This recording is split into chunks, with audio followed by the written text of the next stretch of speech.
ganadora del premio Nobel de este año, una mujer americana, Louise Gluck.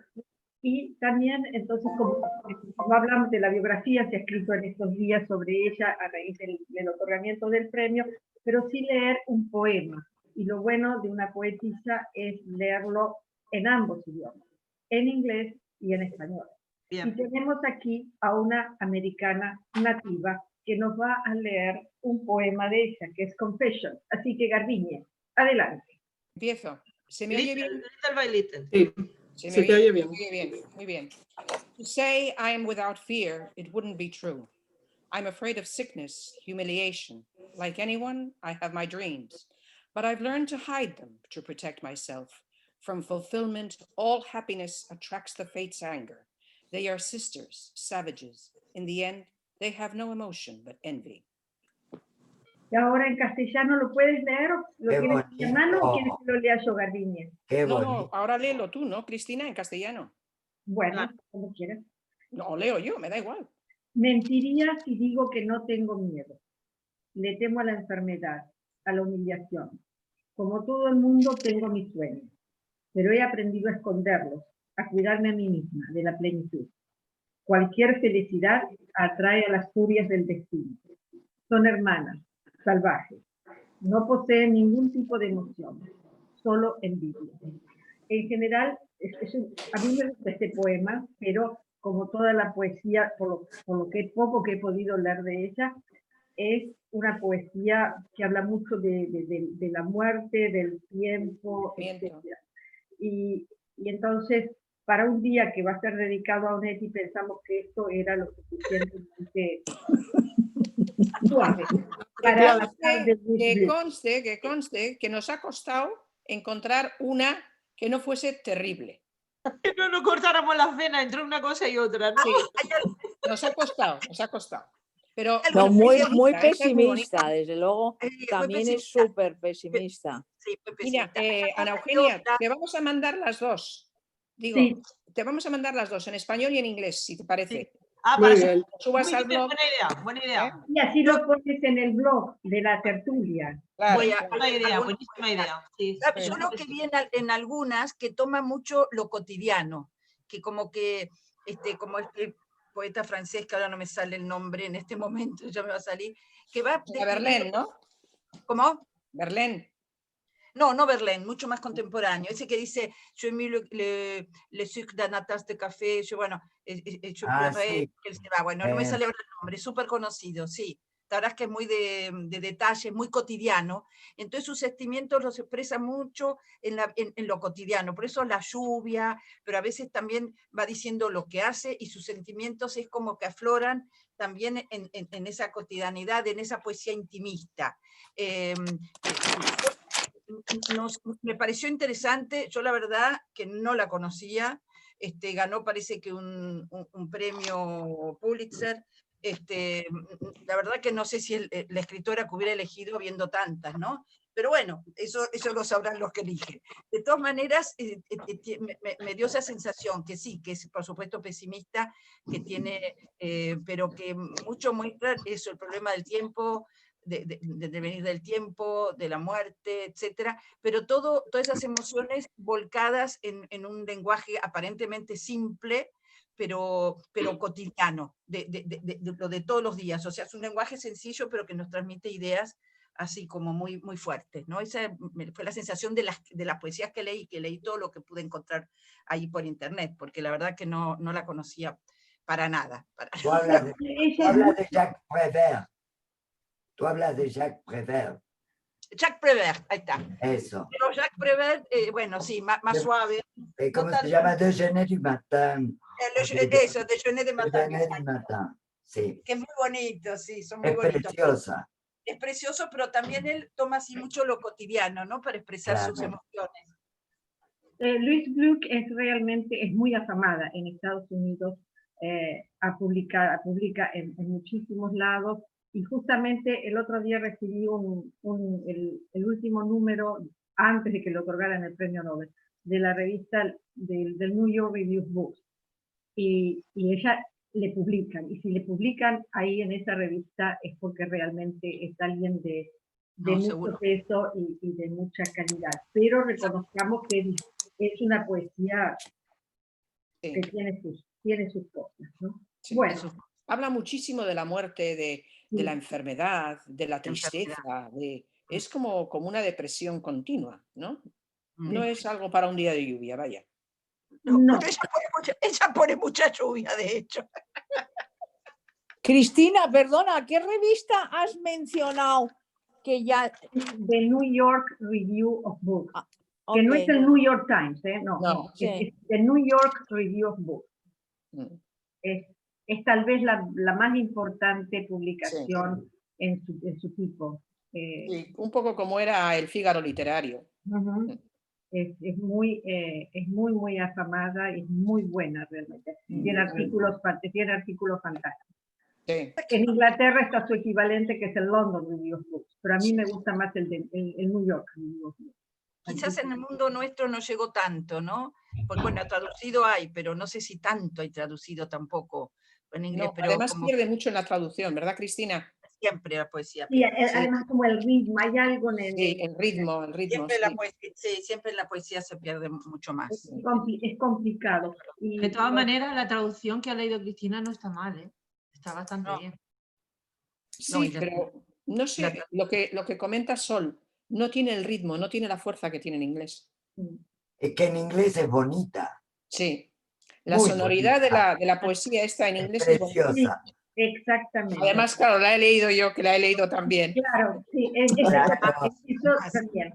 Y el trabajo que te ha costado buscar el inglés estándar, que me dices. Ha sido algo todo el día puliendo el acento.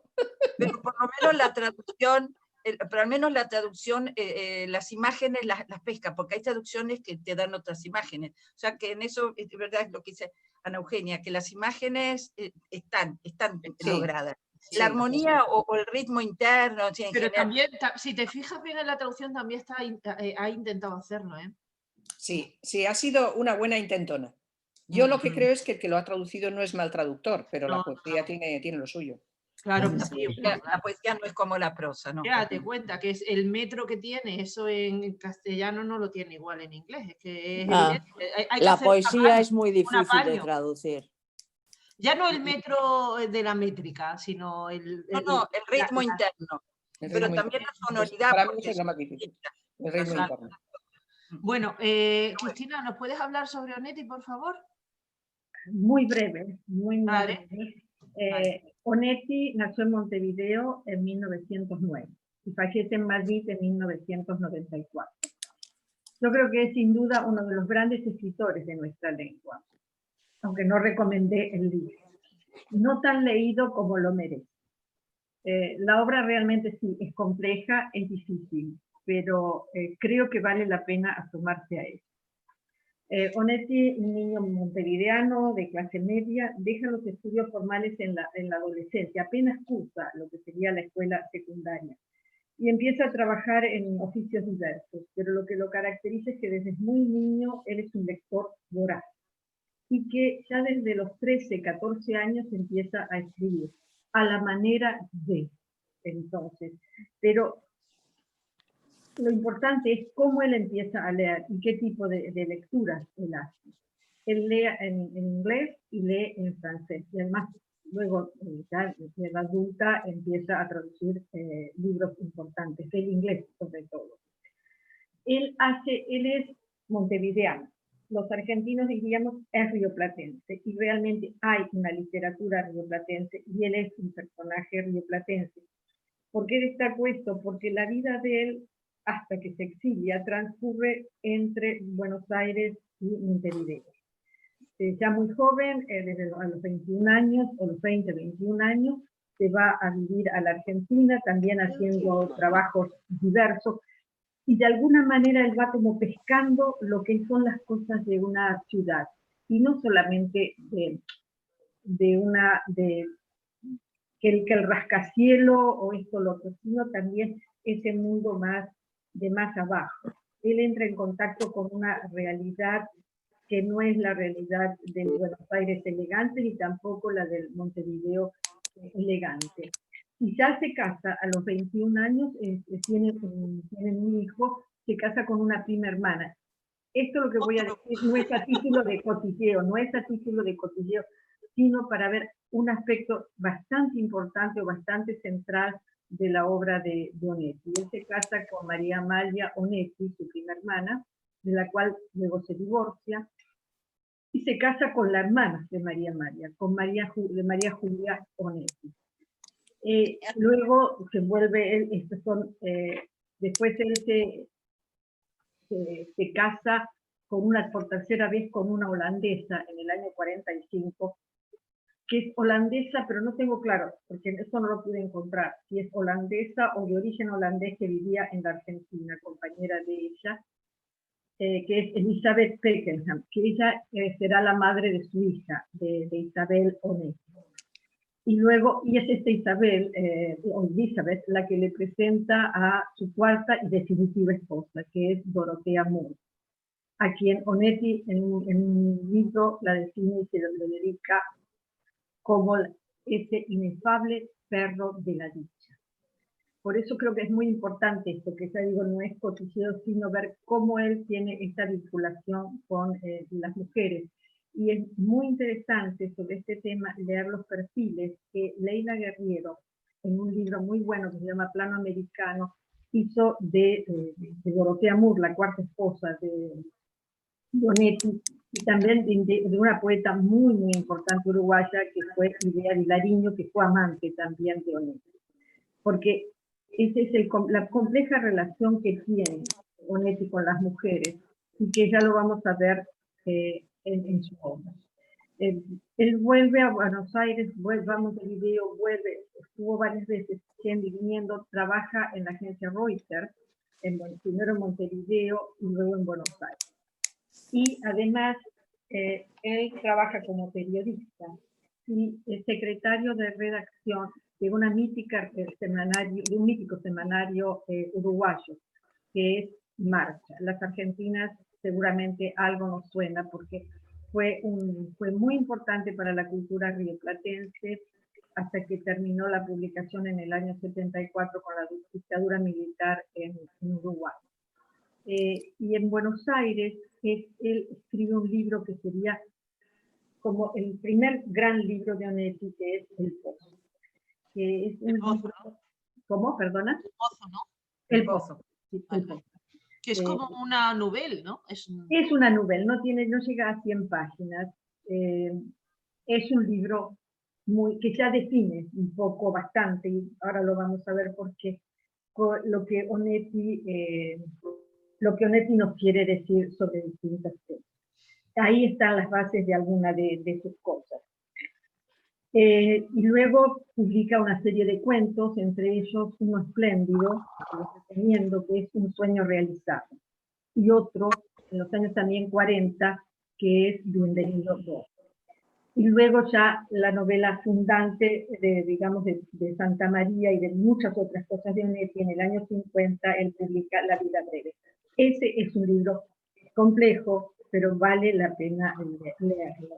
Es realmente un libro estupendo. Y es ahí donde crea la mítica ciudad de Santa María. La vida breve. Y luego la desarrolla todavía más esa creación en El Astillero y en Punta Calada. Onetti en el año 75 se exilia, porque en el año 74 es jurado de un concurso de cuentos en la revista Marcha.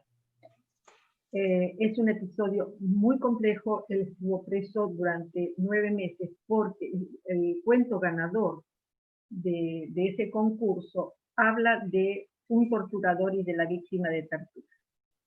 Esto no gusta para nada al gobierno de Bordaberry y los militares que lo apoyan, y finalmente fue una prisión muy fea. Logran sacarlo de la celda en que estaba por influencias, lo ponen en un hospital psiquiátrico, pero finalmente lo liberan, se queda un tiempo, va a Buenos Aires, vuelve a Montevideo, pero ya ahí le ofrecen una beca para que venga a Madrid, y llega a Madrid en el 75 y ya no sale de ahí, no sale de Madrid. Le cuesta mucho adaptarse a los 2 primeros años a esta nueva situación, estas circunstancias de no estar en Montevideo, no estar en Buenos Aires, etc. Y lo escribe hasta que finalmente escribe este libro, el que vamos a analizar ahora. Toda la obra, esto es a muy grandes rasgos lo que sería es la biografía de Onetti, pero yo lo que querría es simplemente decir qué lugar ocupa y cuáles son las influencias, o de dónde él se nutre. Sin duda alguna es Faulkner. Faulkner. Sí, a quien él cuando escribe un obituario precioso sobre Faulkner, Requiem para Faulkner, en el cual dice escritor y maestro mágico.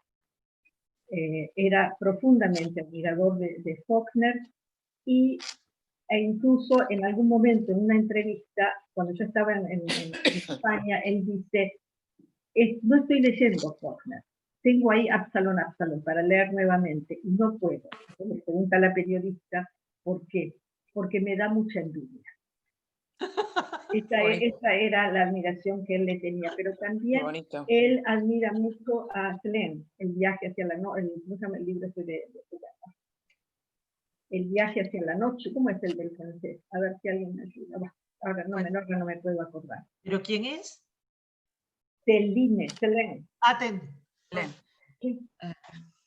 Y sin duda, ¿cuál es el lugar de Onetti en nuestra literatura rioplatense, digamos, en la lectura en nuestro idioma? Creo que él no es uno de los fundadores, pero sin duda es el hombre que introduce la modernidad. Y es el que cambia un poco el lenguaje, donde el lenguaje que era muy cuidado, y donde todo estaba muy inspirado en Francia y donde había que escribir en el español de España, eso se rompe. Y ahí él se inspira sobre todo en un argentino que dudo que sea conocido en España, pero sí muy admirado en el Río de la Plata, que es Roberto Arlt, el autor de Los Siete Locos y una serie de El Juguete Rabioso, etc.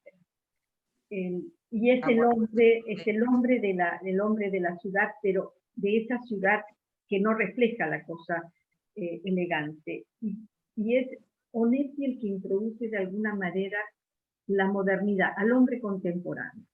Pero eso también significa que trae todos los problemas del hombre contemporáneo, o sea, la soledad, el concepto del amor, etc. ¿Qué significa ser un hombre, una mujer en estas ciudades, en estos lugares? Él es un escritor urbano, pero no es que él es el primero en hablar de ciudades, etc. No, o sea, por supuesto, en la literatura, tanto de Uruguay como de la Argentina, existía. Pero él le da, siguiendo la estela de Roberto Arlt, le da otra profundidad, que es lo que nosotros vemos en este libro de alguna manera, planteando todos estos dilemas. Como dijo Mercedes, que ella había leído, me imagino que no sé si en Wikipedia o dónde, es un escritor existencial. Y sí, si bien él, yo dudo, o como dudan todo el mundo, que haya podido leer a Sartre, la náusea publicada en el año 39, el poco después. O sea, pero refleja así ya este mundo de la nada, del vacío existencial, etc. ¿Y cuáles son los grandes temas de Onetti? Yo acá apunté algunos que me parecían. El tema de la edad y la adolescencia. Este es todo un tema en Onetti. Por un lado, es como que la edad límite sería los 40 años. Cuando hay, no se recuerdo en qué libro él dice algo de que el hombre que no a los 40 años no puede escribir su propia historia, etc., contarla, ¿no es cierto? Pero además está el tema de la adolescencia, que se entronca con el tema de la mujer. Es como que la adolescencia es como ese estado ideal, pero que luego se termina. Y hay un cuento de él que es Bienvenido Bob. ¿Por qué Bienvenido Bob? Porque Bob es el joven que se burla o desprecia al que tiene ya 40 años, su mundo sucio, el mundo es el mediocre, etcétera. Pero luego Bob se convierte también en uno de esos casado con una gorda y que está los domingos tomando café. Entonces, bienvenido Bob, en realidad, al mundo de los adultos. Y la mujer adolescente, que es todo un tema en Onetti. Yo no quiero extenderme mucho más porque tenemos que hablar del libro, si no, esto se va a hacer demasiado largo. Pero él dice en un momento, esto de los 40 años, lo encontré acá. Un hombre debe escribir la historia de su vida al llegar a los 40 años, sobre todo si le sucedieron cosas interesantes. Pero luego, él ve a la mujer como si fuera una mujer ideal, es la mujer adolescente, la que está ahí, los 14, 16, 18 años. Cuando llega a los 20, 25 años, ya esa mujer ya no es lo mismo. Ha perdido la pureza, ya es la mujer que tiene una serie de connotaciones para mi gusto demasiado negativas. Y le hace decir a un personaje en El Pozo, y si uno se casa con una muchacha y un día se despierta al lado de una mujer, es posible que comprenda, sin asco, el alma de los violadores de niños y el cariño baboso de los viejos que esperan con chocolatines en las esquinas de los liceos. Esto, dicho en los años 40, era tolerable. Hoy creo que nadie escribe, pero esto no quiere decir que no sea verdadero en algunos casos, que es lo terrible, digamos. Por lo menos en mi interpretación. Ya nadie se atreve a decirlo, ¿no? Nadie se atreve a decirlo. Pero eso no excluye que haya gente que lo piense, ¿no? Que haya hombres que lo piensen. Y esto es un poco la mujer. Y la otra cosa es que toda la obra de Onetti, yo creo que esto se ve bien en el libro es la ambigüedad, ¿no? La ambigüedad, la soledad. Esta es otra de las características fuertes como del hombre moderno, del hombre en los años 30, en los años 40, en los años 50, y no sé si ahora también. Estos son todos los temas para pensar. Y los sueños, que también él los menciona siempre, porque en realidad todo esto de Santa María es un sueño. Hay un personaje en la vida breve que de golpe se escucha, se pone de espaldas y empieza a soñar, y sueña esta ciudad mítica que es Santa María. Que Santa María termina de alguna manera con, dejemos hablar al viento, pero que de todas maneras él sigue utilizando en algunas cosas posteriormente. Bueno, esto es, hay muchísimo para hablar de Onetti, hay muchísimos libros, se sigue escribiendo sobre él, pero sobre todo yo creo que es más objeto de estudio que de lectura. Y es un escritor de escritores. Aún al día de hoy uno lee a un escritor, yo estaba leyendo ayer o antes de ayer, una escritora española escribiendo sobre este libro y absolutamente admirada por la técnica y por la calidad de Onetti. Pero creo que es un autor, me parece a mí, no para el gran público, para ciertas minorías. Este libro lo que le dio a Onetti fue trascendencia en España. Con este libro es el que le impulsa a ganar, que no mencioné, el premio Cervantes en el año 1980. He hablado demasiado, así que ahora cierro el micrófono y te hablo el resto. Muy bien, Cristina. Muy bien. No has hablado demasiado. No. ¿Qué va? Bueno, ¿alguna quiere empezar? Disculpadme un segundito. Hay alguien que está o dándole a un bolígrafo o a un encendedor. Soy yo, a un boli. Pues deja de hacerlo. Ok. Porque se oye, tengo unos altavoces buenísimos, ¿no? ¿Te has dado cuenta? Sí, vale, Sí. nada. Buenísimo, Eso buenísimo. es una manía que yo también tengo muchas veces. Pero digo yo, pero esta vez no soy yo. Así que, Bueno. El bolígrafo sin el clic, clic. claro. Bueno, ¿alguien quiere empezar? Yo si quieren les digo algo lo que a mí, yo como las demás, me costó mucho leer este libro. Y bueno, yo había leído El Pozo, leí el Recoge Cadáveres, en fin, no leí toda, porque esto, como decía Cristina, pertenece a toda una serie que termina en esta última novela, y que me pareció en realidad menor a las otras, en realidad, aunque lo hubiera sido el premio Cervantes, pero supongo que el premio Cervantes no se da solo por una novela, evidentemente, sino por toda una trayectoria. Evidentemente Medina, el personaje, es un personaje fracasado. Muchos estos personajes le gustan mucho a Onetti. Es un hombre que representa en realidad a la condición humana y a muchos hombres, al hombre en sí, y que acá lo vemos bajo 3 circunstancias, ¿no? Lo vemos como médico fracasado, como pintor fracasado y como comisario fracasado. Es muy interesante el tema de los sueños y el tema de estos sueños un poco borrosos que tiene, ambiguos, así, porque muchos están dados a través de las borracheras de él, ¿no? De lo etílico, de ese ensoñamiento etílico.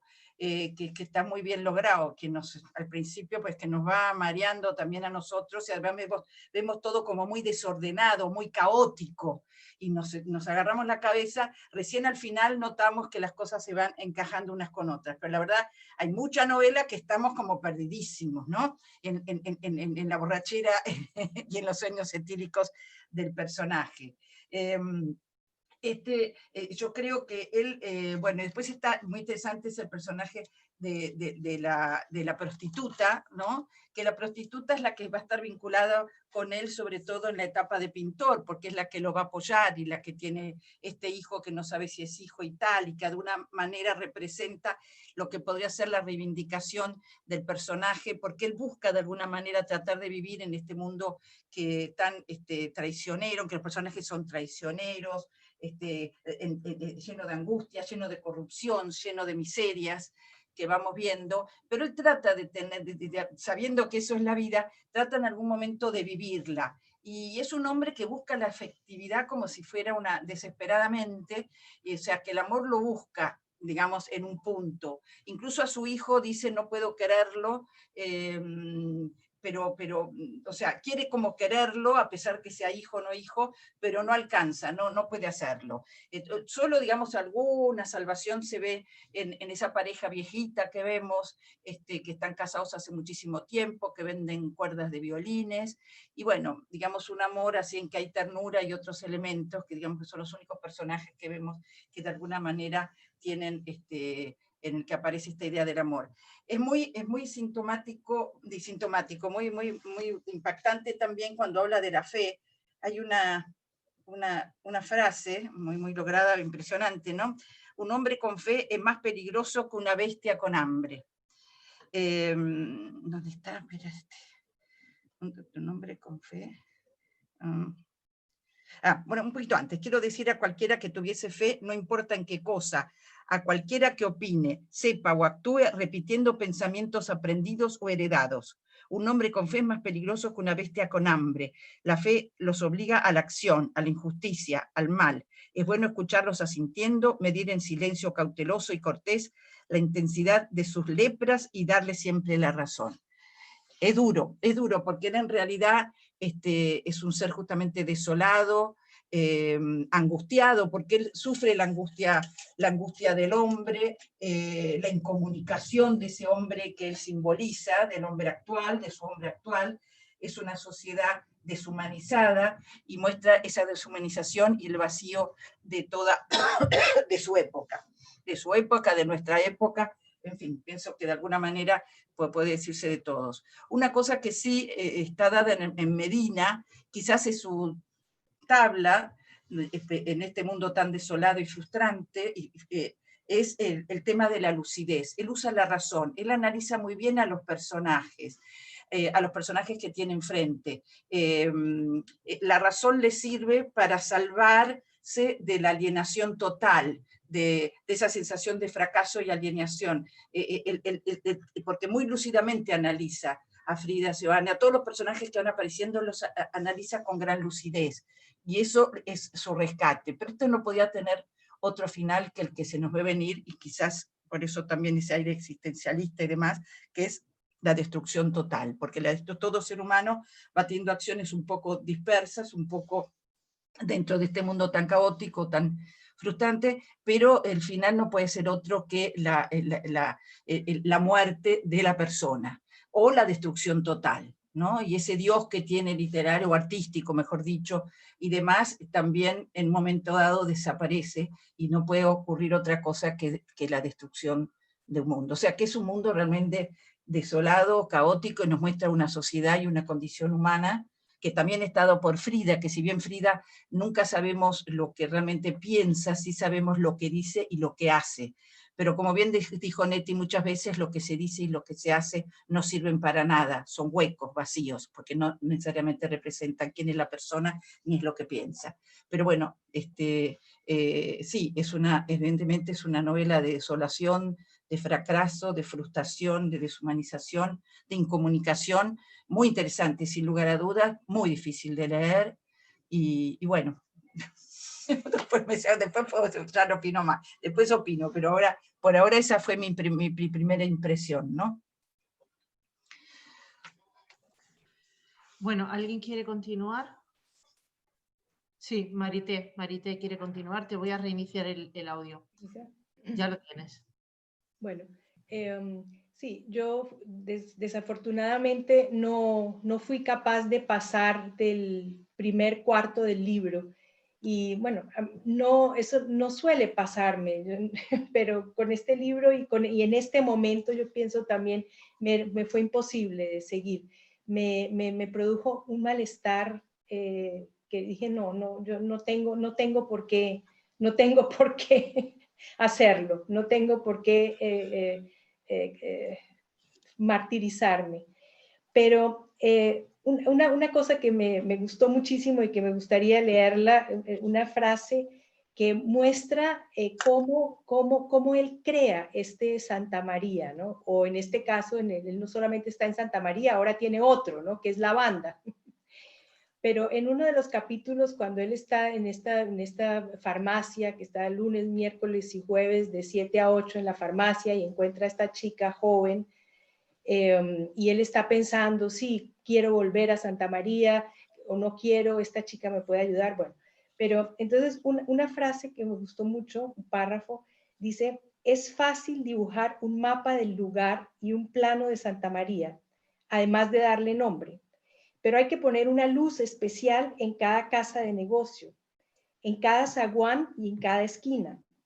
Hay que dar una forma a las nubes bajas que derivan sobre el campanario de la iglesia y las azoteas con balaustradas cremas y rosas. Hay que repartir mobiliarios disgustantes. Hay que aceptar lo que se odia.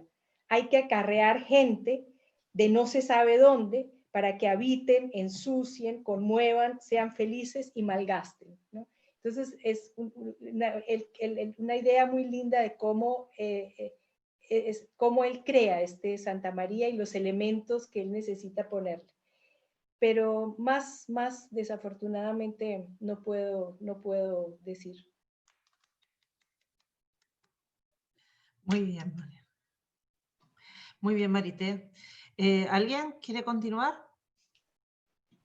Pues lo hago yo. ¿Lo hago yo? Sí, vale.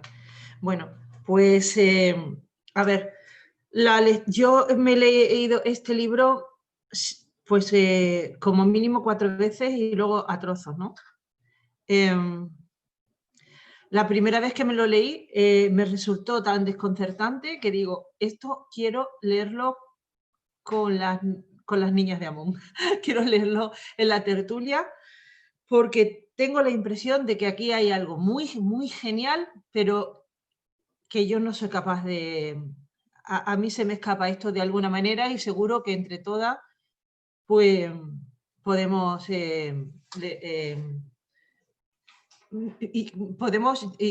profundizar en ello y además seguro que merece la pena. La cuestión es que ya esta última vez que lo he leído, no solo he leído la obra, sino es como cuando lees al Joyce, que te empiezas a ver un montón de publicaciones para ayudarte a ver esta obra, o sea, el Ulises de Joyce, quiero decir. Y a ver un montón de vídeos, a preguntar quién es este Onetti, cómo les podía funcionar la cabeza de esta manera, ¿no? Y bueno, pues he descubierto muchas cosas y he descubierto que el personaje, o sea, que la novela me parece maravillosa, que está maravillosa, quiero decir. No es maravillosa, es genial, es una genialidad. Su estructura es una genialidad, pero hay que encuadrarla dentro de toda una obra, que es la obra de él. Tiene que ver con esa otra obra de la que habló antes Cristina, y que luego son 3 obras más, en las cuales se desarrollan en esa ciudad imaginaria, que es la que acaba de estar ahora mismo diciendo, ¿quién? Marité Mer, que es maravilloso. Eso que has leído es estupendo, porque es como alguien se propone, es como cuando un escritor se propone escribir un escenario donde se van luego a desarrollar toda la historia de su novela, por ejemplo, ¿no? Y es muy interesante como te dice cómo... Y luego hay que acarrear gente, ¿no? Todo para que eso funcione como una sociedad, como una ciudad y todo esto. ¿Qué se me queda a mí en la cabeza? Por ejemplo, ¿cómo se llama? No me acuerdo cómo se llama el personaje que ha inventado esta ciudad, que se llama... Brausen, eso, Brausen. Brausen es alguien que está ¿cuál era, Cristina, de la novela? La novela En la vida breve, está en La vida breve, Brausen está en La vida breve. Exacto, inventa a Brausen, en realidad, a la Santa María en La vida breve, correcto. Exactamente, en La vida breve, y decide imaginarse una ciudad. Pero parece como si fuese un escritor, porque luego el mismo Medina dice que lo ha inventado a él también. O sea, él es como un personaje. Y todos ellos son como personajes. Y como, fijaos qué genialidad de estructura, porque de repente Brausen ha decidido que va a mostrar a Medina en 3 momentos de la vida de Medina, que uno de ellos es cuando es pintor, otro de ellos es cuando es médico, farmacéutico, enfermero, y en el otro es cuando es comisario. En esos 3 momentos. Pero como un escritor, el mismo Medina echa de menos, como si fuese una persona de verdad, qué ha ocurrido en esos interines. O sea, no sé cómo he llegado hasta aquí, porque esto me ha traído Brausen, ¿no? Y he llegado aquí a esta situación. Entonces, en eso consiste lo que él dice, lo que dice Onetti, de que la literatura se había estancado, ¿no? De que nada nuevo había surgido desde hace muchísimo tiempo, y él intenta que esto que él hace sea experimental y nuevo, ¿no? Y a mí, en ese sentido, me ha recordado un poco a la complejidad de Rayuela, que también me desconcertó muchísimo. Me desconcertó muchísimo cuando yo lo leí por primera vez. Digo, ¿qué me estás contando? ¿Cómo me lo estás contando? ¿Qué forma es esta de escribir?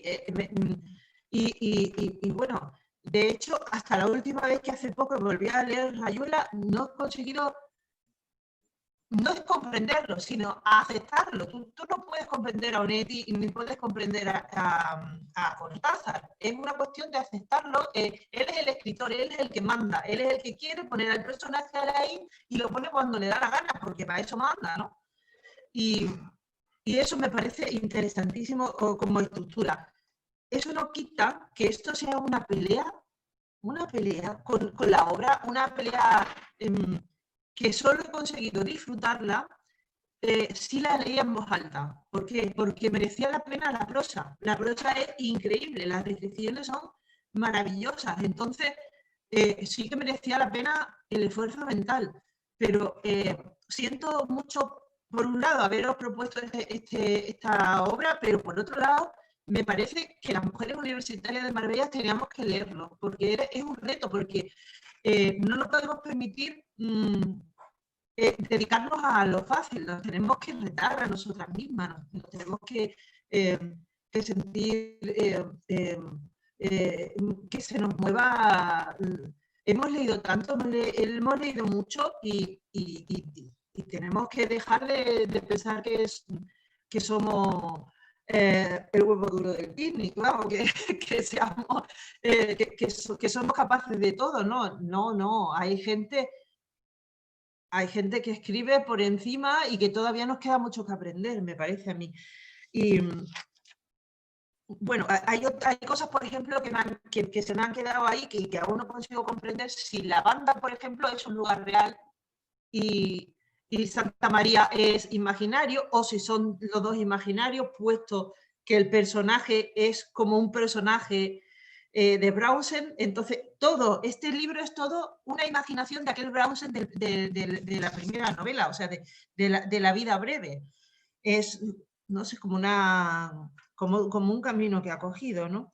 Y luego la mujer también me produce mucho desconcierto, porque la mujer es tratada como un objeto desde el punto de vista de Medina, ¿no? Es un poco como objeto, pero a la vez son mujeres tan diferentes y tan particulares. No se puede decir que sea que sea una mujer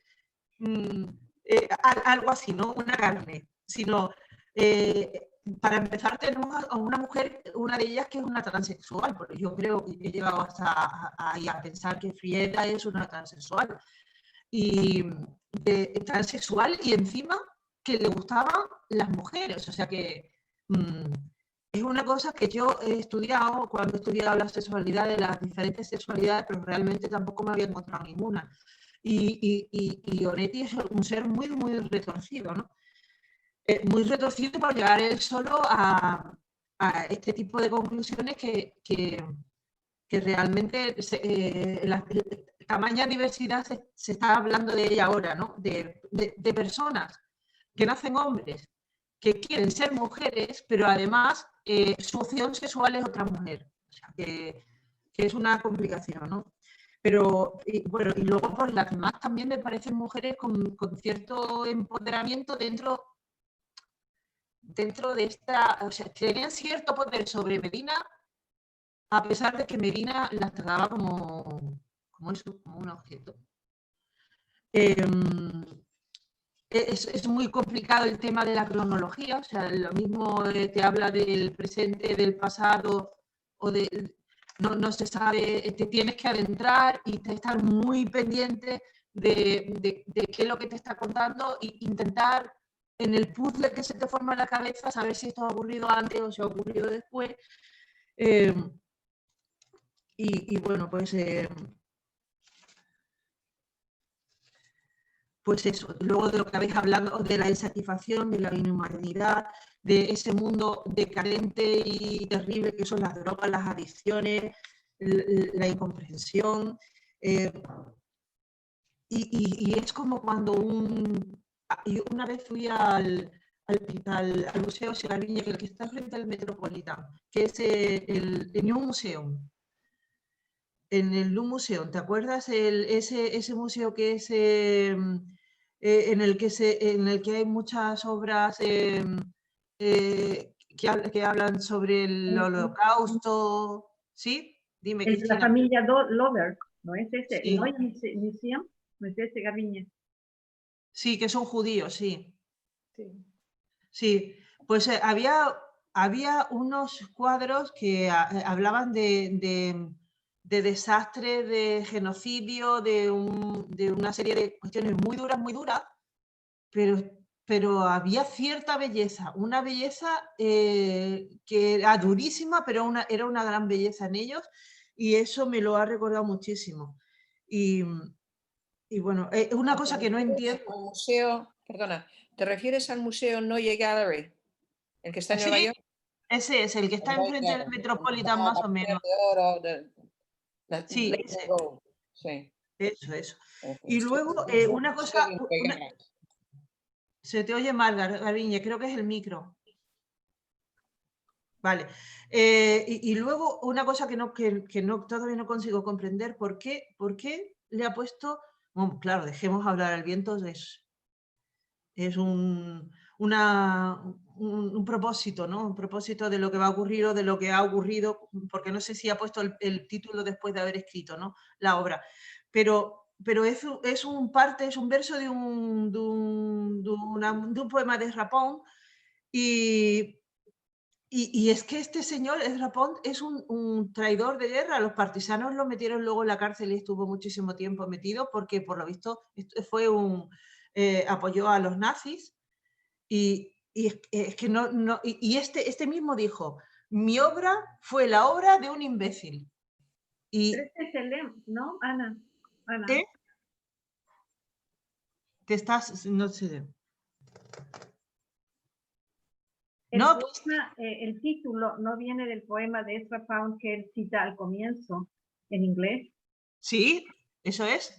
El de que uno de los versos es dejemos hablar al viento. Correcto. Pero es una cosa curiosísima porque Onetti, que era un tipo, perdón, de una posición súper de izquierdas, le pone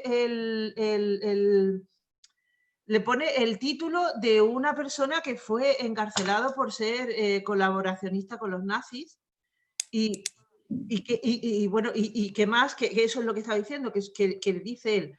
Ezra Pound dice: mi obra fue la obra de un imbécil. Y yo digo, ¿qué se estará llamando a sí mismo Onetti? Porque Onetti es un señor que a veces en sus comentarios, hasta con él mismo, es de gran crueldad.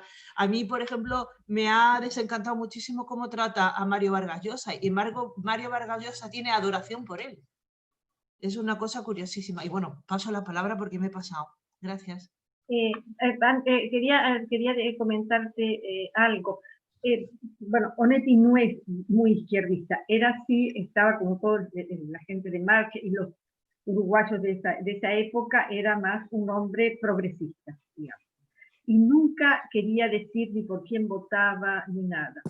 Y la otra cosa es que, con respecto a lo que tú dices del poema de Ezra Pound y cómo te llama la atención, es justamente que él también admira a Céline, y Céline fue un colaboracionista y tuvo gravísimos problemas en Francia. O sea que esto en Onetti no juega aún. Él es como que la obra es una cosa y la persona es otra. ¿Entiendes lo que te quiero decir? Sí, gracias, Cristina. Bien, buena apreciación. ¿Alguien más? ¿Alguien más quiere tomar? Parece que Clara Blasco quería decir algo. Clara. Espera, que te abro. Cristina, espera. A ver, ¿me oís ahora? Sí, perfectamente, Clara, guapa. No, yo, como es un libro tan complicado de leer, como decimos, he leído muchas críticas en internet y todos buscan la simbología de cada personaje. Y entonces es interesante lo que dicen algunos de los críticos, que no sabemos porque es tan complicado, que si Frida, por ejemplo, es Latinoamérica, ¿no?, la prostituta, o si Santa María es Latinoamérica, los países de miseria, de ciudades de miseria, de frustraciones sin futuro. Entonces es curioso toda la simbología que se quiere buscar a cada uno de los personajes, aunque es muy interesante y os recomiendo, en el programa A Fondo de la televisión española de 1979, antes de que saliera este libro, él le preguntan por Santa María. Y la verdad que es que yo no sé, no sabe hablar oralmente Onetti, es lentísimo contestando. Es decir, tiene una dificultad de expresión oral increíble para cuando coges el libro y ves que es tan profundísimo en el libro, que es un personaje verdaderamente muy misterioso, porque él, cuando le preguntan en este programa qué es Santa María, él habla de que había una problemática. ¿Me veis? Sí, te veo. porque se me está a punto de quitar la batería. Esperar un minuto. Pincha eso. Sí, lo voy a pinchar. Él habla que en ese momento él vivía entre Buenos Aires y Montevideo, y con la dictadura quitaron todos los ferries de comunicación entre las dos ciudades, entre Buenos Aires y Montevideo. Y entonces él imaginó que tenía que irse a otro sitio que no fuera ninguna de estas dos ciudades, que estaba en otra Santa María, ¿no? Pero no aclara si verdaderamente, como dicen otros críticos, él quería representar en esta ciudad imaginaria toda la problemática de Latinoamérica, ¿no? Es decir, que es un libro muy misterioso que hay que leerlo miles de veces, porque cada vez que lo lees sacas más posibles simbologías, ¿no? Y después otra cosa, ya para no hablar mucho, es el tema del personaje de la Juanina. Ese no lo entiendo absolutamente nada que representa Juanina. Y me gustaría ver si alguien de los que lo habéis leído podéis aportar algo sobre esta Juanina. Y nada más, que hable la siguiente. A ver, ¿quién quiere? No, yo quería decir algo, no del libro, porque leí 72 hojas del libro, nada más. Está bien, pero seguro que tienes una idea ya de lo que... No, pero, la idea viene del otro libro que leí, ¿cómo se llama? Donde se El pozo. El pozo. No, donde se hacen los barcos, el astillero. Astillero. Sí. Saqué mucha idea del astillero, porque el astillero, como el comienzo de este libro, uno despierta sentidos con el arte en general, con la música, la pintura. Este hombre a mí me despierta olor a hierro oxidado. Ese es mi sentimiento con Onetti, y cuando leo los personajes de Onetti. Lo sentí mucho en el astillero, en la primera... Pero sabía por personas que lo han conocido a Onetti, un hombre torturado. Muchos días lo pasaba en cama. Ustedes sabían que estaba muchísimo tiempo en la cama. Había todo días el tiempo, que todo no el se tiempo. levantaba, claro. Como un hombre tan genial, como que puede escribir genialidades, porque las frases, uno aísla la narrativa de las frases. Las frases son geniales. Es como dice Ana, hay que leerlo en voz alta para leer la poesía y la grandeza de las frases. Lo que pasa es que son libros que duelen, y como dice Marité, en este momento que todas estamos tan tocadas, por ahí este libro nos golpeó más. Y ahora que sé, por lo que acaban de decir, Santa María puede ser cualquiera de los países latinoamericanos, los países tan golpeados, puede ser, sí, viniendo de un tipo tan genial como este, esas relaciones que hace con la literatura, la política, los países, las personas. Es un horror, por ejemplo, lo de las jovencitas de 14 o 15 años, pero bueno, es un modo, es un escritor y piensa así, eso es aislado totalmente de la moral de Onetti. Pero es lo que quería agregar, sin haber leído todo el libro, agregar algo del escritor, que es una pena que no lo pueda. Bueno, Ana lo leyó varias veces, lo captó, después de varias veces captó toda la novela. Yo no pude hacerlo, pero ahora lo voy a intentar. Por eso yo no quería faltar a esta clase, porque quería entre todas querer a Onetti un poco más y empezar a leerlo con ganas.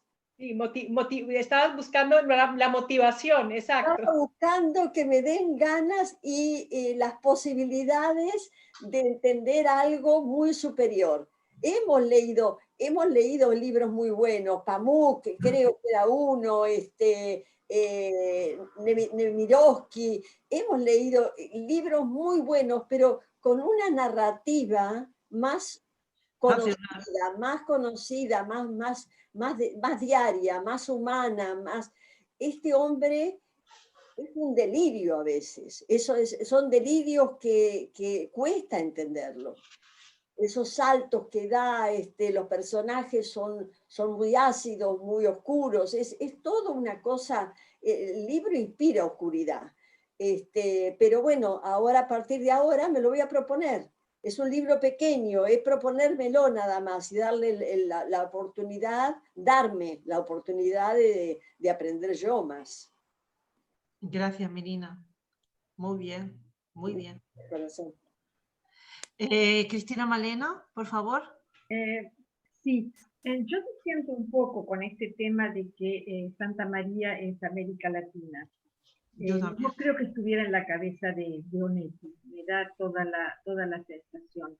No, él es un hombre, me parece que él es un escritor que te había dicho antes, que me parece que lo que le preocupa más que nada es el hombre contemporáneo, y sobre todo las ciudades. Él crea una ciudad, que puede ser Buenos Aires, Montevideo o cualquier otra gran urbe. Que ahora, con ojos de ahora, podamos decir que, bueno, sí, la decadencia de América Latina, etcétera, pero no, ese no era, yo creo, el propósito, porque él lo que hace se inspira sobre todo en Roberto Arlt, en este tema de la ciudad y estas cosas. Y es como que es Arlt el que instala el hombre contemporáneo en la literatura de habla castellana. Esto era simplemente una acotación. Y todo lo que decía Ana con respecto a que todos son personajes, sí, eso es muy acertado, porque en Onetti él plantea la vida como una representación, y acá está dado, ¿no? Entonces, y siempre hay elementos teatrales en él. Y me parece que esto sí es importante. Y lo que, no sé quién dijo que no entendía quién era el personaje de Juanina. Me parece que Juanina es esa mujer, es la adolescente.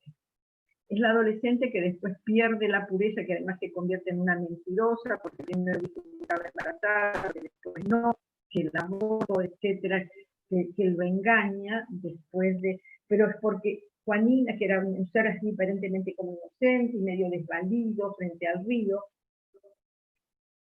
luego se acuesta con él, tiene relaciones sexuales con él, y él, para descansar de Juanina, los días sábados iba y se acostaba con Frida. Pero me parece que Juanina es lo que siempre se repite en las novelas, en los cuentos de Onetti, la mujer adolescente, la niña, la adolescente, que luego se convierte en una mujer que ya no tiene lo que tendría que haber tenido. Y que además es un instante, no es algo que permanece en el tiempo, esto de la adolescencia y la pubertad, es un instante que se pierde y ya está, ¿no? Y a mí este es un libro que me gustó. Ahora voy a dar mi opinión, porque yo siempre dije la presentación de Onetti en general. Creo que Onetti es uno de los grandes escritores. Empecé a leerlo cuando tenía 20 y pico de años. Me acuerdo todo un verano cuando estudiaba en Estados Unidos, me tragué toda la obra de Onetti que había disponible en ese momento. Me fascinó y me sigue gustando muchísimo. Reconozco que hay cosas que ahora, que con ese párrafo que leí de lo que dice Eladio Linastero en el pozo, por el viejo baboso, etcétera, es muy fuerte. Pero me parece que como ya dijeron ustedes, el lenguaje de Onetti es espléndido, es realmente, y la estructura que le da. Este es el otro tema, cómo él va estructurando los libros, y estos pasajes que hace, y estas mezclas de ensoñaciones, de sueños, de realidades. Y en realidad es esto es la vida, esto es lo que él te está diciendo. Si uno coincida o no. Es difícil este momento de la pandemia, Leonet, posiblemente sí. Yo reconozco que a mí no me pesó. Me pesó tal vez que me deslumbró un poco menos que otros libros de él. Pero además me pareció muy interesante lo que hace dividir este libro como en dos partes. En uno, con un narrador en primera persona, Medina, y después la otra cosa, en la segunda parte, que es como si fuera una novela policial. Onetti, recordemos, era un gran lector de novelas policiales. Se pasa los últimos 10 años de su vida en una cama, durmiendo de día, despierto de noche, bebiendo whisky y leyendo novelas policiales, una tras otra. Y él admira mucho a todos los autores de la novela negra estadounidense. Él lee a Dashiell Hammett y todos estos. Y bueno, y me parece que ahí esto también es una novela policial, porque es como un thriller, pero claro, con todas las características que tiene Onetti, el mundo onettiano y toda esta cuestión, ¿cierto? Pero era uno como que querría saber quién, porque uno sabe que la va a matar a Frida, y quién la mató. Que ahí juega con la ambigüedad, porque Onetti como Faulkner deja un poco que sea el lector el que saque sus conclusiones. Pero la mata él, la mata Medina.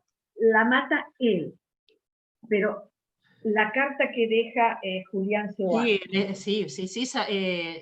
es para cubrir al supuesto padre, porque también está la ambigüedad. Seoane. Igual, Seoane es el nombre de un pintor muy famoso de... Sí, claro, un pintor gallego. Que tiene obra en el Museo Rally. En el Rally, correcto. Sí. No sé, a mí me parece que están dados ahí también estos elementos, ¿no? De la ambigüedad y dejar que sea el lector quien decida. Bueno, ya hablé mucho. No, muy bien, Cristina, gracias. Sol Durini quiere decir algo, pero guárdalo para luego cuando todo el mundo haya comentado, ¿vale, Sol? Nos queda Mercedes Osorio, Garbiñe, María Jesús y Graciela. ¿Quién? Garbiñe, te tocó. Espera, que se abra el micro.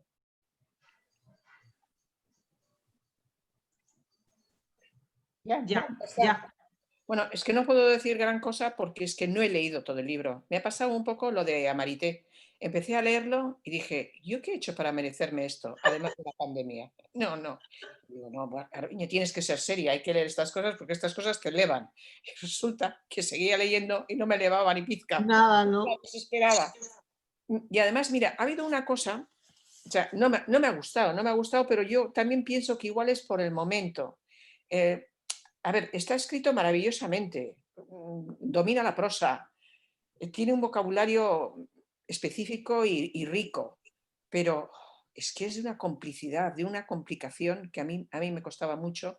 Ya te digo, y además era todo tan negro, tan terrible, si no se salva nadie, o sea, no se salva ni él, no se salva nadie en ninguna de las 3 profesiones, que es como si fuesen 3 vidas, en ninguna de las vidas se salva. Todo el que cita, el que le rodea, es tremendo. Y luego la cita que has hecho tú, Sol, que es la que tenía preparada yo, que es desde muchos años atrás, yo había sabido que era necesario meter en la misma bolsa a los católicos, los freudianos, los marxistas y los patriotas. Quiero decir, a cualquiera que tuviese fe, no importa en qué cosa, a cualquiera que opine, sepa o actúe repitiendo pensamientos aprendidos o heredados. Un hombre con fe es más peligroso que una bestia con hambre. Y eso me pareció terrible, porque todos tenemos fe y hay del que no tiene fe, ¿no? O sea, ¿qué es mayor o qué es mejor? ¿El vacío de no tener fe en nada? ¿O ser un hombre con fe, ser una persona con fe? Como considera Onetti, más peligroso que una bestia con hambre. Es que eso lo tienes que decidir. ¿Eh? Que eso lo tienes que decidir. Eso es lo que somos cuando tenemos fe en algo. Pero sí, pero somos menos críticos, somos más acríticos cuando tenemos fe. Ya. Por eso es que yo he dicho, además, claro, metía a todo el mundo en el mismo saco y digo yo, pero es que el no tener fe en algo, en alguien, en un ser supremo o en algo que a ti te pueda atraer, te deja un vacío total. Ya, pero es que ese pensamiento él lo lleva a su existencialismo. Exacto. Claro. Sí. Eso es el vacío, el existencialismo. Claro, El nada. no tener nada. La nada, Gaby Carviñe, la nada. La nada del existencialista. Pero no era el momento de Onetti. Onetti Vale. y Larrazábal no era el momento. Pues ya, vale. Nos queda María Jesús, Mercedes Osorio, Graciela. ¿Quién quiere? Venga, espérate, Mercedes, que te voy a abrir ahora mismo el micrófono, ¿vale? No te precipites. Mira. No me hace caso, oye.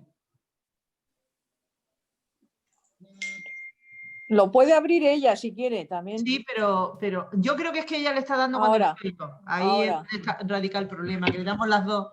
Vale. Mercedes, tienes la palabra.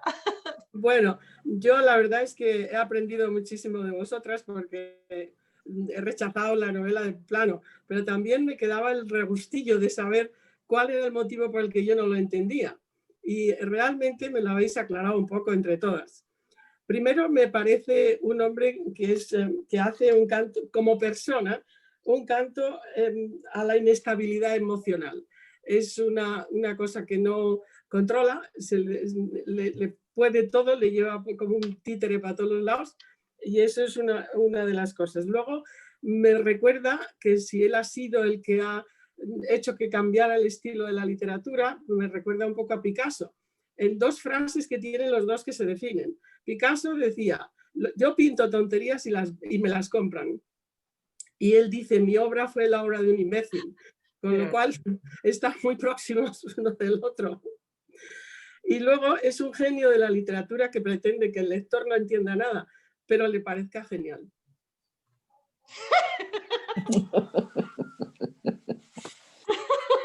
¡Ay, qué maldad! Graciela. Espera. Wait a minute.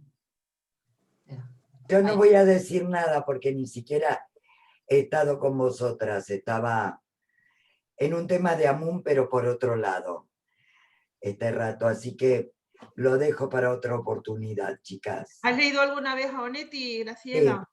Sí. ¿Y qué te ha producido en otras ocasiones? Es que, en realidad, para mí los uruguayos, no solo Onetti, tienen una literatura particular. ¿Ah? No me resulta ajena, pero no resulta ajena a un montón de años de mi vida. Yo no sé por qué. Entonces, no me parecía difícil ni siquiera cuando empecé a leer el libro, no lo completé porque tenía destinado viernes, sábado y domingo para terminar, y que no he podido. Entonces, no me resulta ajena. Es más, me resulta como algo que entiendo. Pero entiendo desde el existencialismo. Pero no puedo deciros mucho más. ¿Vale? No he terminado el libro. Lo terminaré. En un rato te mando un documento y después me pongo a leer. Y te lo firmo, ¿no? Vale, gracias. Pues la verdad es que hay que ponerte un monumento. No sé cómo un monumento virtual, ¿cómo se hace? No se hace. No, es que cada una de nosotras aporta desde donde algo puede. Bueno, vamos a abrirle el micrófono a María Jesús. Si el micrófono quiere. Un momentito, María Jesús. No le des tú, porque si le doy yo y le das tú, le damos 2 veces.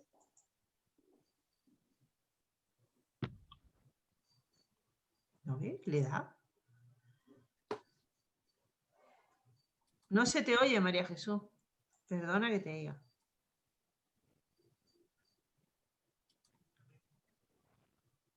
No hay manera. Yo creo que ella le da a la par que le doy yo. No. Dime. A ver si busca... No. Ya. Ya, María Jesús. Venga.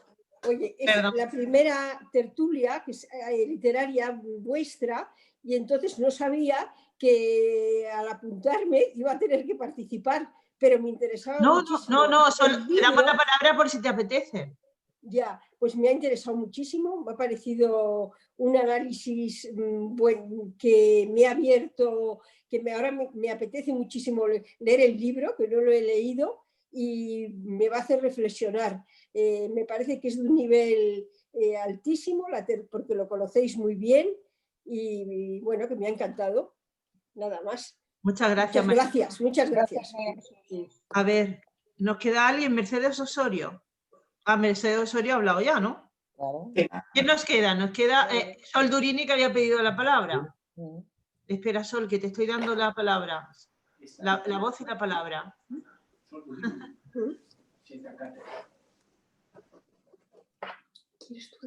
Ahí lo tienes. Bueno, solo dos cositas quería decir. Una, que cuando dijeron eso que estuvo tantos años acostado, pues no fue el único escritor. Tuvimos un argentino, que sabrás que Guido Spano, que vivió 20 años en la cama. Él recibía hasta a sus amigos y todo, y tomaba sus whiskies y demás, y no se levantó más. Es que cuando uno se acuesta en la cama, es difícil a veces mucho tiempo levantarse. Fuera de broma, creo que el acostarse en la cama de él... una cosa que también decías, que es muy interesante, que el hecho de ser un gran escritor y un gran pensador, no implica ser un buen orador. De hecho, Menéndez y Pelayo decían que le habían dado muchas cátedras ad honorem y demás, pero tenía que buscar adjuntos, asistentes, porque no era capaz de decir dos palabras o una frase entera bien, porque le costaba hablar, y sin embargo un genio de la crítica literaria, como sabemos. Así que bueno, que no van juntos las dos habilidades. No.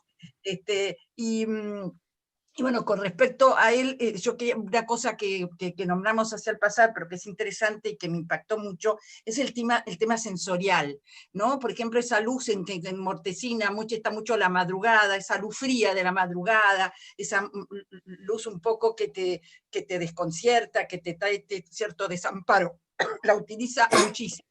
Esa luz mortecina de la madrugada, esa luz un poco ingrata, fría.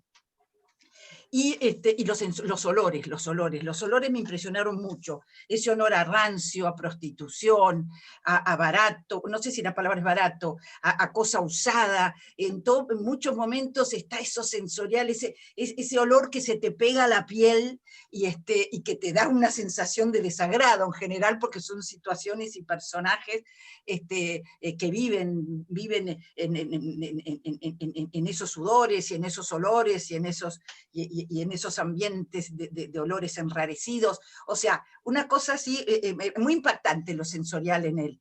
Y después yo, que coincido que para mí no está representando tampoco a América, sino más bien la condición humana. Él evidentemente es un hombre nihilista absolutamente, por eso lo comparamos también con los existencialistas, y creo de alguna manera que los personajes los utiliza, así como que son representaciones, un poco como soporte para expresar lo que él siente de la vida, como desesperanza, como asco, como desengaño, como nada. Creo que es el pretexto para expresar la condición humana, lo que él piensa de la creación y demás. La fe, evidentemente que a mí me impactó, como decía Garbiñe, nos impactó mucho, pero él no tiene fe. Y él cree que en todo caso, si hay un Dios, es un Dios malo, pero si lo planteamos como lo plantea, evidentemente Brownsen podría ser como un creador que nos pone así en el mundo a nuestro, un poco como los existencialistas no ateos. Es un Dios que está muy alejado del ser humano, si existiera para él, porque ese Brownsen en alguna manera es un creador, y al final él también se aleja del creador. Él crió Santa María, era una especie de manera de tener algo en que creer, algo. Estaban los personajes lanzados a su arbitrio, y ahí estoy. Si ese fuera Dios, sería un Dios muy malo el que nos hubiera creado. Perdona, Sol, un segundo, te interrumpa. Muy, muy interesante eso que acabas de decir, porque el párrafo ese que leyó Marité, parece el párrafo ese del Génesis donde dice Dios hizo el mundo en 3 días, en 7 días, no sé, el tal día hizo no sé cuándo, el tal día hizo no sé qué. No, pues es, Brownsen hace el mundo así, cosa por cosa. cosa por cosa, pero un mundo terrible es el que hace. Y al Sí, final no sí, podría sí. terminar nada más que con el abandono del creador y la destrucción. O sea, si Dios existiera, sería un Dios nefasto que solo buscaría, pues casi, no te digo divertirse con nosotros porque no es la Pero palabra. habéis dicho ya varias veces lo de la destrucción, pero la destrucción, yo no concibo que sea la destrucción. Destrucción, realmente no hay una destrucción de La muerte del personaje. Frida, ¿no? De Frieda, Está ¿no? representando, es que yo creo que está representando un poco a los humanos ahí, Frida. Frida es como un símbolo, a mí me parece, del ser humano, ¿no? El ser humano en su decadencia, que no tiene otra salida en el fondo que la muerte. Yo creo que Frida en ese sentido es un personaje como simbólico de lo que es el ser humano. Pues yo no creo que aquí haya mucho de simbólico, tanto como simbólico. Realmente, a mí me parece que eso es una cosa más que se da en un lugar tan terrible, que huele así como huele, que la gente es está tan corrompida, porque realmente si lo piensas, ahí está corrompido todo el mundo, ¿no? Entonces, en un lugar donde hay tanta corrupción de los valores del ser humano, que fíjate, es un lugar como en el que no está Dios. Él dice que No está Dios, no hay fe, no hay nada. claro, Entonces, él no cree en Dios y sin embargo, fíjate lo que crea, un lugar donde no está Dios y si te pones a comparar con un lugar donde esté Dios, sale perdiendo muchísimo, ¿no? No sé si... Pero después ese mundo desaparece, porque Santa María, de alguna manera, Brausen, es como que la dejara de soñar, digamos. O sea, de alguna manera... No, pero no la destruye ni nada, la deja ahí en el libro.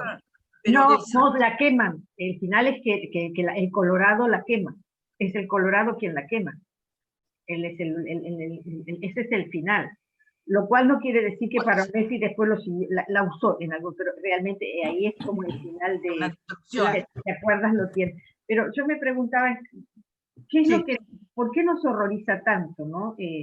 Este mundo de Onetti? Porque no tiene esperanza.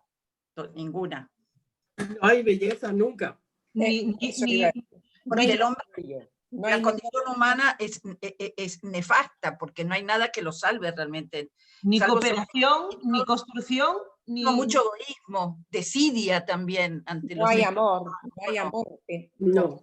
Por nada. No, pero yo encuentro que el protagonista, que es Medina, es el símbolo del fracaso absoluto, ¿no? Sí, el fracaso absoluto. El fracaso absoluto. Una persona que intenta reinventarse en pintor y en medicina y que no logra nada y después en comisario y fracasa en todo. Pues yo creo que el verdadero fracaso, el verdadero fail gordo ahí, lo que yo no quisiera que de ninguna manera entrara en mi casa es Seoane. Es el hijo, el Seoane. Adolescente, sí. Eso es terrible porque ahí sí que ya no hay esperanza ninguna, ¿no? Un chico que tiene toda la vida por delante y no la tiene. No pero tiene es el objetivo que él se propone. Claro, no deja nada. Salvar al hijo. No, pero no lo salva, no consigue nada. Ese otro. No lo salva, pero él lo intenta, ¿no? Él lo intenta. Esas visitas semanales o mensuales a su antiguo amante o a la madre de su posible hijo, potencial hijo, él lo intenta, pero fracasa absolutamente también en esto. Intenta quererlo y dice que no puede quererlo, porque él lo dice. O sea, pero es que no existe el amor, no existe la belleza, no existe nada, que no sé.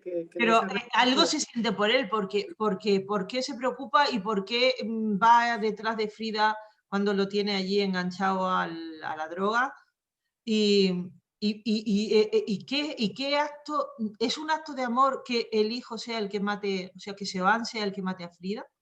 ¿Eso qué es? ¿Qué significa eso? Es que Seoane no la puede obtener a Frida. Claro. Ese es el tema. ¿Perdón? El chico Julián no la logra. ¿Entiendes? No la obtiene. No la obtiene, pero a ver, la mata, ¿por qué la mata? La mata porque es el objetivo de Medina, que acabar con la vida de ella. Y para que no la mate el padre, la mata él. Sí, yo creo que Medina la ve a Frida con respecto a Seoane como ahí sí, como la hacedora del mal. Eso es. Me parece. Eso Pero es. acá todo es, yo insisto mucho en que es como todo es tan ambiguo que cada uno puede darle la... Interpretarlo como quiera. Yo lo interpreto como la sociedad que mata, ¿no?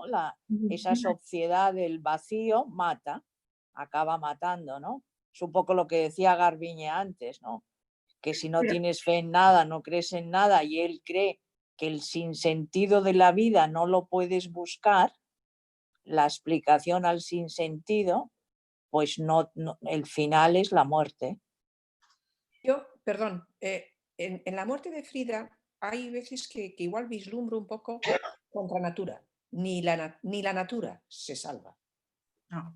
¿Tú crees que Frida es la natura? No, pero si es lo más antinatura. Que él mate a su madre es contra natura. Pero es que Frida no es su madre. No es su madre. Frida no es la madre. La madre es María Seoane. Menos de lo que creí.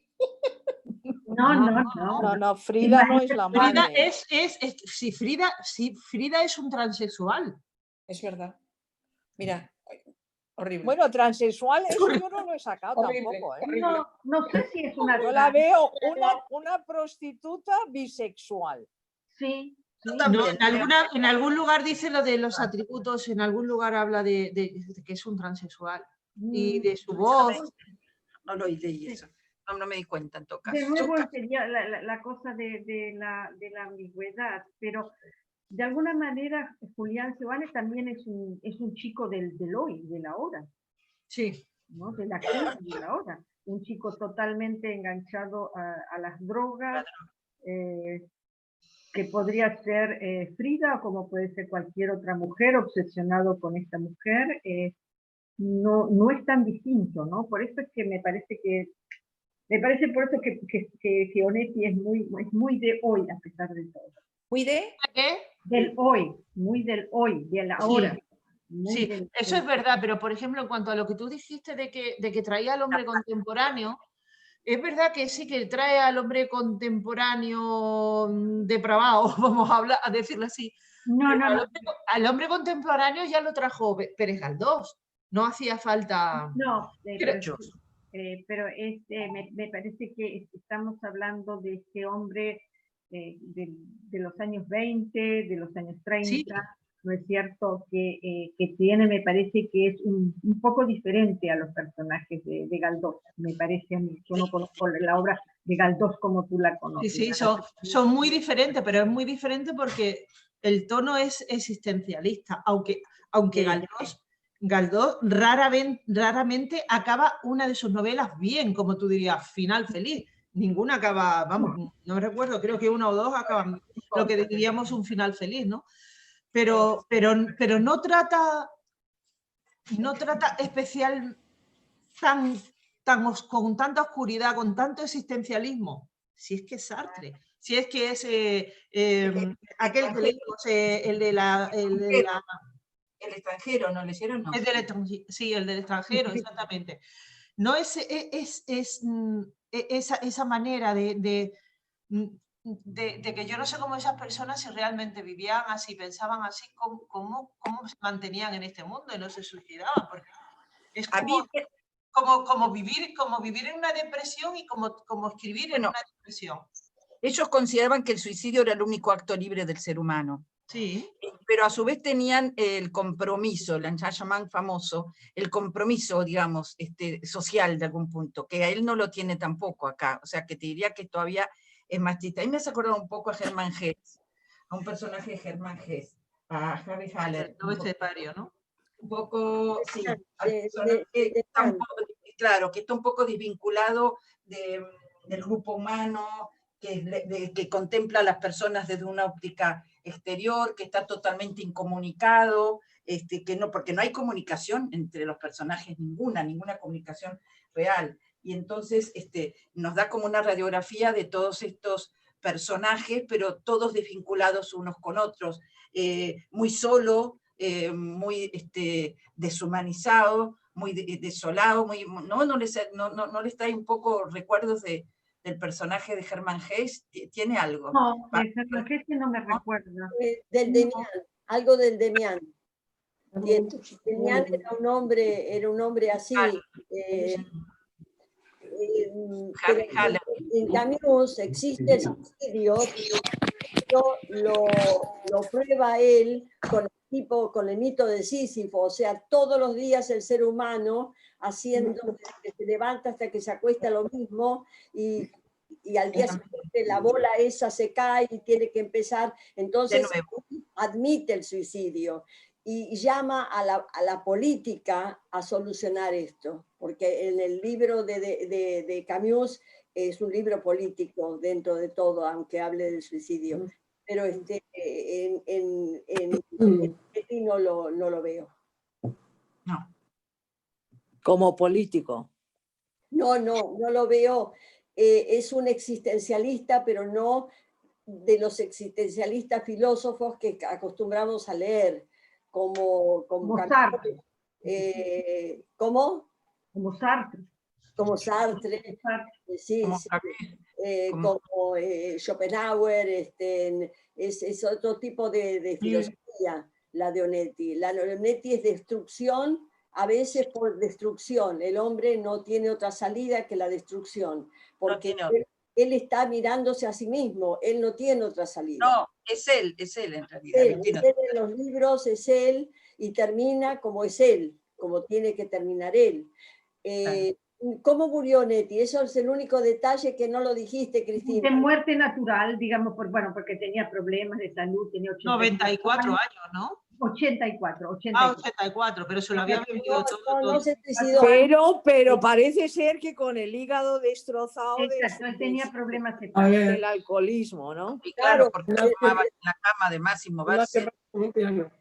Él en realidad en algún punto dijo que no se Espera. A ver, tenía la palabra Minina y luego Soldurini y luego Graciela. No, qué raro que no se suicidó, porque un hombre que habla así en todas sus novelas, que es él contándose a sí mismo, no haya tomado la determinación. Manda a matar a su personaje si él no decide matar, si se está arruinando el hígado, está en la cama, habla del hombre, de la falta de fe. El hombre no tiene... Nina, es que él tenía al lado una mujer como Dolly Moore, que era vitalidad pura, una violinista súper activa, y que era era su anclaje, y que él era muy dependiente de Dolly Moore.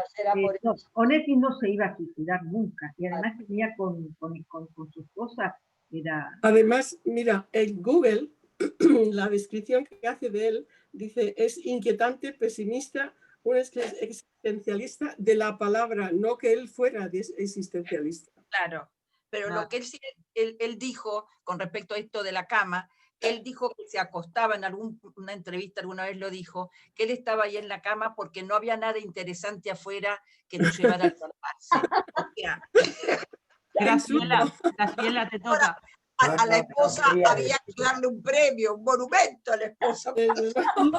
Y ella vivió para adorarlo y cuidarlo y permitirle todas las infidelidades. Y a ella le parecía muy natural que viniera una mujer y se encerrara con él en una habitación.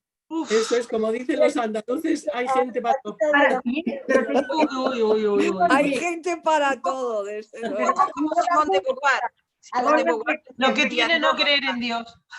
Les recomiendo por eso que lean... no creer en nada. No creer en nada. Les recomiendo que lean lo que Leida Guerriero escribió sobre Dolly Moore. Realmente interesante. Graciela tiene la palabra, cuando podáis. Con otro carácter, pero le aguantó todas las infidelidades del mundo. Simón de Beauvoir a Sartre. Bueno, Graciela tiene la palabra cuando podáis. No quería decir nada. Yo decía que no hablaran todas juntas. Muy bien. Bueno, pues entonces voy a hablar yo. A estas cosas de que no le interesaba el exterior y todo. a mí sabéis que Vargas Llosa, aunque fue muy maltratado por Onetti porque le hablaba el de la derecha, el presidente, le decía, ahí está el presidente, el que se había vendido a la no sé cuánto, total, o sea, lo trataba muy mal. Pero Vargas Llosa tiene adoración por la obra de Onetti, supongo, ¿no? Incluso se ríe con las cosas de Onetti personales, o sea, no se lo toma... Claro, porque lo conoce muy bien, sabe que tiene una envidia con la mujer que tiene que no se puede, ¿no? Y esa no se la consiguió nunca. Claro.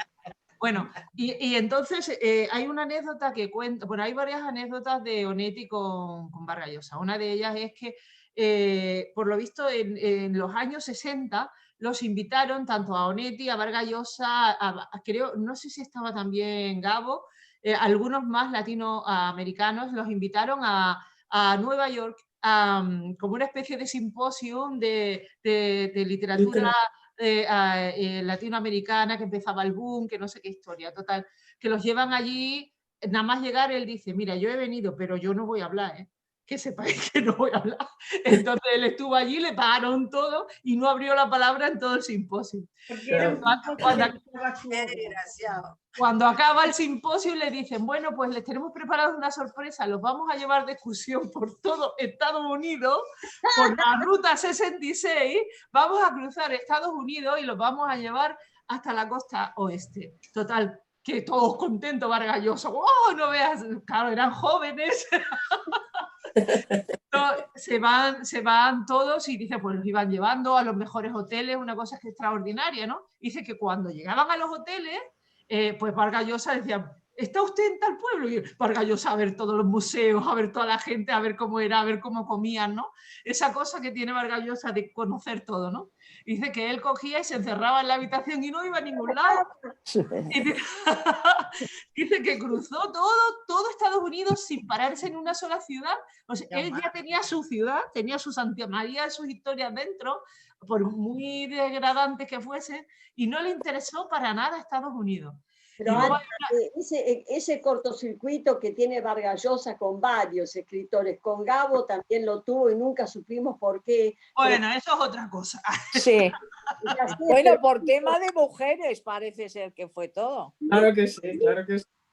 Ah, no sabía. Y este es igual, por tema de mujeres. No, este no es por tema de mujeres. No, esto no fue. No, esto no tiene nada que ver con tema de Eso lo tendría que decir Onetti. No, este no es por tema de mujeres. No, el tema con Onetti de Vargas Llosa me parece que circula por otros lados, ¿no? No, es por el tema político, además es unívoco, o sea, es de Onetti a Vargas Llosa, pero no de Vargas Llosa a Onetti. Ya, es que Onetti es mejor escritor que Vargas Llosa, ese es el tema. Y un tema de personalidad también.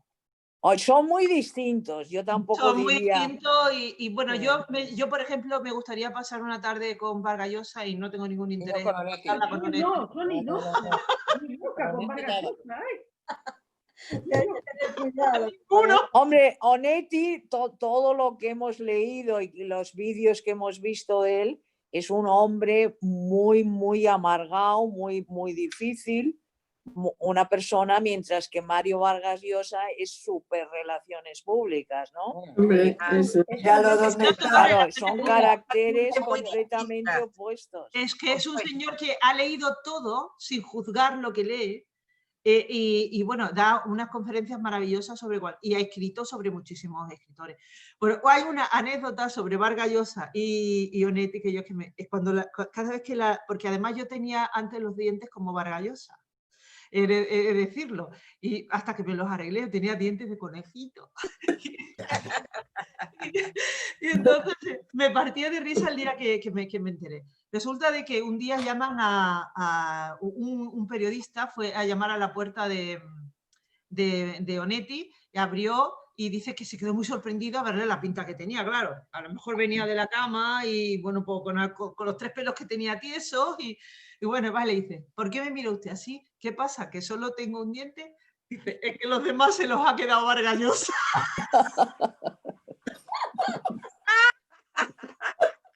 ¡Qué buenísimo! Sí, muy interesante leer un seminario que hay varias que en internet lo consiguen de Pilia, Sí, hablando sí, sobre sí, la sí. obra, ¿no? Sobre la obra de Onetti, que es muy bueno. Eso se Sí, consigue. Está el sí, libro, sí. Sol, está el libro que salió el Está año el libro. pasado. Está Ah, el está el libro. libro también, es Está el verdad. libro, sí.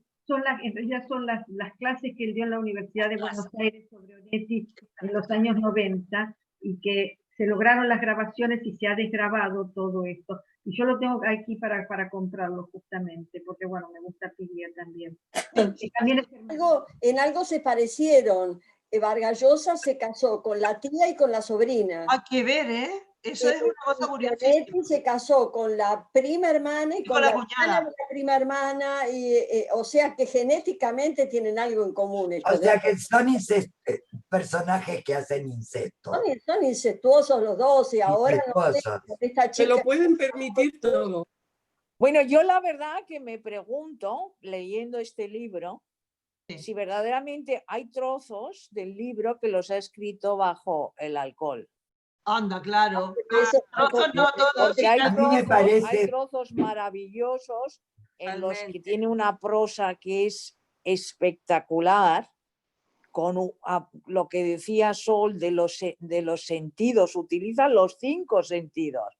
Te Sí. habla del oído, del olfato, te imaginas esas tardes de calor en Sudamérica. Es impresionante. Y de repente, 2 párrafos más abajo, no está nada coherente, ¿no? Entonces a lo mejor también ha escrito Mucho bajo estilo. los efluvios del alcohol, ¿no? El mismo Hemingway, Claro, Drogas. que él a veces bebía solo para escribir Hemingway. O sea que lo habrán hecho tantos escritores eso. Allan Poe vivía Pues casi claro, siempre Al drogado. solo a la droga. O la droga, sí. La hay No es droga, Benedetti. Víctor Hugo también tomaba mucho. Benedetti era el que decía que si se drogaba podía escribir mejor. Sí, Bueno, verdad. Claro. hay muchos. Era cuestión de probar entonces. de la generación, Hay de la una generación perdida. escritora, Yo creo que estamos perdiendo el tiempo todas. Hoy es el día de la mujer escritora. ¿Os Ay, acordáis? la reina del calimocho. Es Ana, Me voy a felicidades, poner ahora mismo Nina, el y no sé Gin si hay alguna más. Ah, felicidades, Sol. Aquí hay mucha gente que ha escrito libros. Felicidades, chicas. Hoy es el día de la mujer escritora. hoy Ah, mira. Felicidades, niña. Ana, Anita, felicidades, Ana. mi niña. Ay, gracias. Claro. Qué lindo, gracias, Garbiñe. Y Ana Venegas. Por eso, De Ana. la metedura de pata de menos que Este, felicidad. sabía. Pero a ver, A ver, Garbiñe, Cristina quiere aclara decir eso, que algo. yo no estoy. ¿Quién ha escrito además de Ana libros? Sol. Mi niña y Sol. Minina Ay, y Ah, Sol. mi Nina. Y mi Nina. ¿Y Sí, Sol? mi Nina. María Jesús, ¿tú? Nunca leímos en la tertulia algo de María Clarice Jesús. Lispector. Clarice Lispector, una escritora, La brasileña. bueno, no es brasileña, pero como vivió tantos años en Brasil, sí, es muy interesante. Es una mujer, le llaman la escritora de los pensamientos internos, porque escribe como vomitando toda la cosa interior que ella tiene. Pero a veces... ¿Cómo se llama? ¿Cómo se llama? Clarice Lispector. Lispector. Bueno, Cristina no quería lo oigo quería la muy bien. palabra. Por favor, Cristina quería la Ana, palabra. pon por favor por escrito cómo se llama esto porque no lo oigo bien. Ahora lo va a poner en el chat, Minina. Sí, Cristina, por favor. No, Cristina, yo por favor. no sé, Ana, yo no sé. Yo lo escribo. Bueno, pues ponlo mándamelo y yo lo pongo en el chat. Ahí lo tienen, Clarice. O sea que quedamos en Clarice Lispector. Lispector. Con I, Inspector.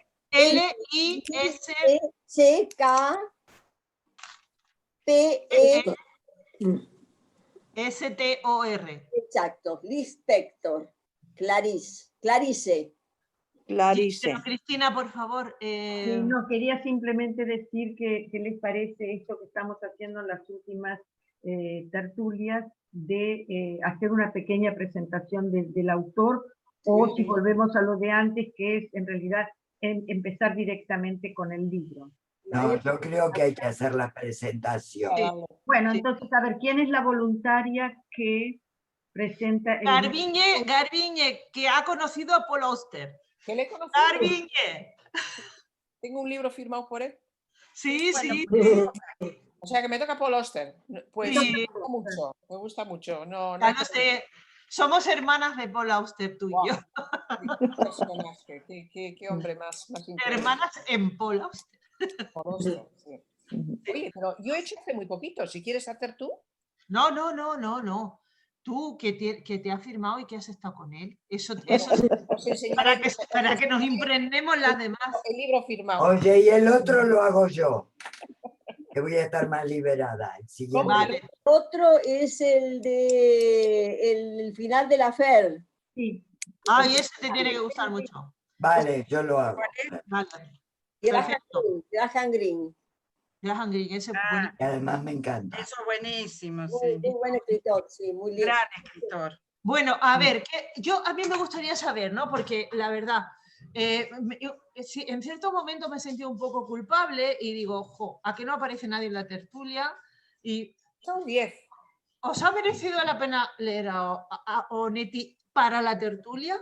Para la tertulia. Sí, yo lo encuentro muy interesante y además conocer a Onetti, ¿no? Yo encuentro que como para las letras castellanas o españolas o como queréis llamarlas, es la verdad que es imprescindible saber quién es Juan Carlos Onetti. Vale. ¿Quién más? ¿Garbiñe? Yo estoy un poco abochornada porque resulta que he entendido menos de lo que creí. Entonces ya creí que había entendido poco, pero es que no había entendido nada. Lo mismo lo tienes que leer de nuevo. Por favor. Bueno. Yo estoy agradecida que vine a pesar, porque te escribí que yo no tenía ganas de venir porque había llegado a la página 72 y daba vueltas, pero aprendí un montón de todas ustedes. Ahora tengo ganas de leerlo. Ahora yo lo voy a leer. En voz alta, mi Nina. Ya me lo voy a proponer. Lo voy a leer, porque realmente me he quedado...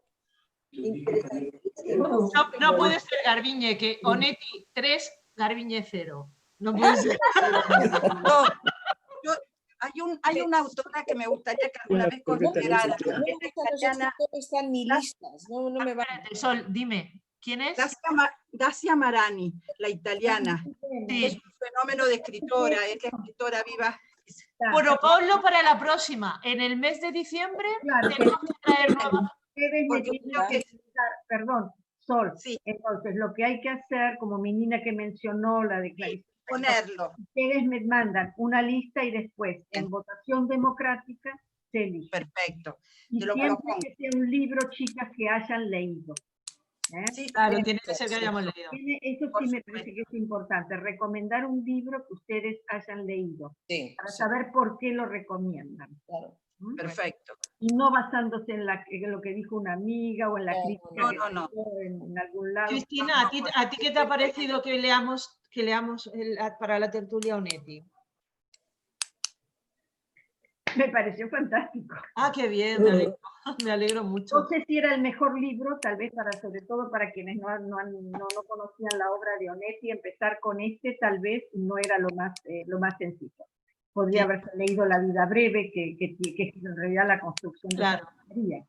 Pero está bien, porque me parece que hay que saber quién es Onetti. Es un libro, es un autor imprescindible. Es fundamental. Bueno, dime, María Jesús, dime, ¿qué te ha parecido la tertulia? Bueno, yo creo que ya no voy a leer a Onetti. Me parece muy deprimente. Es una buena decisión. Con todo lo que... con vuestros comentarios es como ya lo doy por leído. Muchas gracias, ha sido muy interesante, sí. Muy bien. Sol, ¿y a ti qué te ha parecido? Son las tertulias, una delicia. A mí yo me hubiera elegido otra obra de Onetti. Creo que es un escritor que hay que conocer. Yo tengo que reconocer que no es de mis favoritos, pero incluso El Pozo me hubiera parecido más interesante a mí. Pero sí, creo que hay que conocerlo, porque es un es un autor que no se puede realmente de los contemporáneos, o bueno, de toda esa generación que es ineludible. Pero hubiera elegido otra obra de él, no esta realmente. Y no sé si este momento, sinceramente no sé si este momento. Quizás todos estamos viviendo muchos dramas, mucha muerte, mucho nihilismo, mucha desconfianza, mucha ambigüedad, mucha cosa. Entonces es como que necesitamos quizás otro tipo de literatura, pero sí, sin lugar a dudas hay que conocer a Onetti. Bueno, pues esta noche os leéis todos Sin noticias de Gurb. Para compensar un poco, ¿no? También puede ser, vemos Masterchef. Ah, no. Es absolutamente banal. Pero no lean el Pato Donald. ¿Cuál? No lean el Pato Donald.